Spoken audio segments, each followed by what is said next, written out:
You ask Tiger to calculate. This deals with linear inequalities with one unknown. The final result is x equal or greater than 7. Let's solve it step by step. Isolate the x. Divide both sides by 5.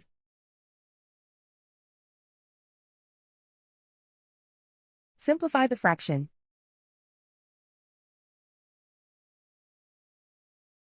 Find the greatest common factor of the numerator and denominator.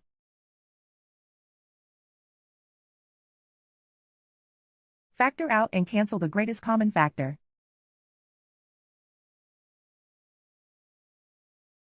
Plot the solution on a coordinate grid. And so the final result is x equal or greater than 7.